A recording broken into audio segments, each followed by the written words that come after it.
I want to take a look at how we can design a method that can accept a variable number of arguments. Now, when I say the word variable in this video, I'm not talking about the place where we've been storing data so far. I'm actually talking about the word variable, which means changing, right? A changing value. And we're going to have a changing number of arguments. And what exactly does that mean?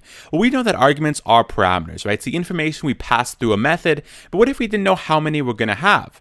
You know, if we want to design a method that will take the average of something, we can design it to take the average of 3 values or 4 values. But what if we wanted to change it in the end and make it 5 values or 6 values? Then the method would start crying because we didn't plan this ahead and everything's ruined. We have to go buy the method chocolates and then console it, buy flowers. I don't want to go through that whole process.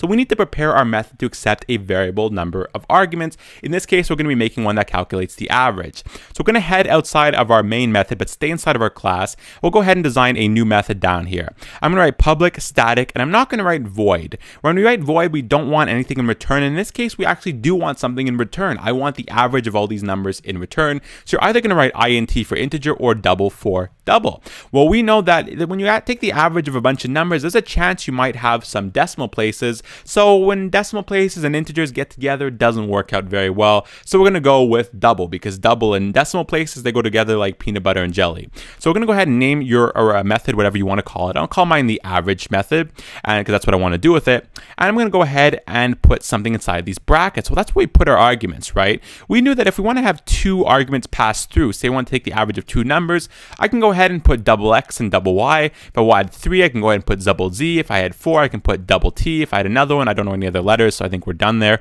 But what if we didn't know how many we wanted to have, right? So we can't just go ahead and write it like that. We can't do it manually. We need to make sure that it's prepared to take in any amount of arguments. So you're going to write the double. You can write the data type you want to use. So you're going to put 3 dots, and then you're going to write the name of some argument that you're going to pass through, right? So in this case, numbers. And this numbers over here, this is going to be storing all of the values you're going to be passing through, right? They're going to pass through one by one. You'll see exactly what numbers is going to represent in a moment. But for now, just think of it as an argument that will hold a bunch of different values. Now, when we want to go ahead and calculate the actual average of something, we know that the average is this. Its average is equal to sum divided by numbers, right? Number of numbers, right? So how many numbers you had in there. So first thing we need to do is actually get the sum. So go ahead and create double sum. And this is going to be the variable that's going to be holding the sum. In this case, when I write double, we know that if we add a bunch of doubles together, we're going to be getting a double, which is exactly what we want to do. As of now, we have not added anything to this variable sum. So in this case, I'm going to go ahead and actually put 0 here just to make sure it's actually set to 0.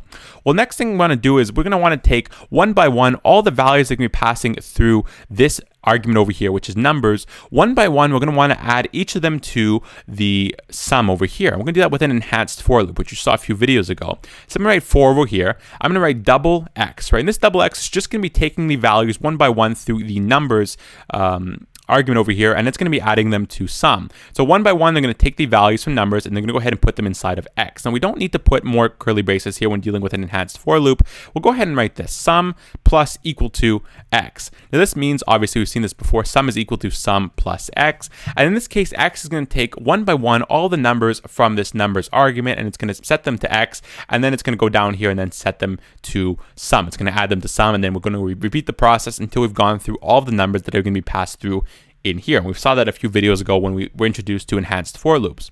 But we're still missing one piece of information inside of here, because we know that we wrote the word double up here, which means we're expecting something in return. So if we're expecting something in return, we should go ahead and write the keyword return, and we want the average in return, which is going to be the sum divided by the amount of numbers we had. But we don't know what that numbers is right now. So when we're looking at arrays a few videos ago, what did we do when we didn't know how many values we would have inside of our array?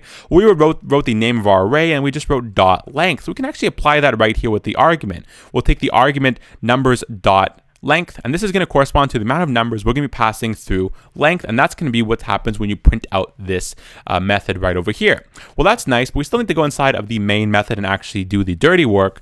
And since we don't have a print command inside of this method, right? We normally have print commands when we write a void method, but not when we actually have a double or an integer method when we're actually returning a value. So we need to be sure that we include one of those up here. So let's go ahead and get that out of the way right now. Go ahead and write system out print line, and this means that we'll be printing whatever in these brackets. In this case, you're going to be calling upon the method we just created by writing the name. So you write the average method, and now you can pass through all the numbers you want. So say I go ahead and put 23 plus 0.1, I'll put 23.3, I'll put 100.5, I'll put 2.3, 3, I'll put 1000.2, and because I'm immature, I'm going to put 69.9 right there. So I have all these values passed through, right? And we can change these whenever we want. And all these values are corresponding to the average. All the arguments we're passing through, right? The variable number of arguments, and all this is inside of a print command. So when I go ahead and actually print this out, we're going to get the average of all these numbers. In this case, 203 point a bunch of different numbers that I'm not going to be reading off. And we can go ahead and keep changing this, right? We can either change it by changing the values, or we can change it by adding more values.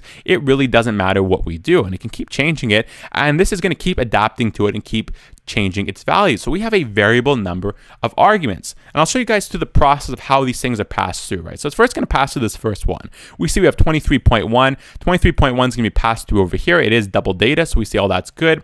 It's going to go inside of here. It's going to say, okay, 23.1 is sitting over here. The enhanced for loop says, okay, set that 23.1 equal to x for now. It's going to do that. And down here, it's going to say, add that 23.1, which is corresponding to x, add that to the sum. And now we repeat the process with the next value, 23.3. And now you go down and add it to the sum. In this case, sum is already 23.1, which is the first value we added. So that's how we can make a variable number of arguments inside of our method. If you have any questions, leave them in the comments below and I'll respond to you as soon as possible. Hope you guys are enjoying this series, and I'll see you guys in the next video.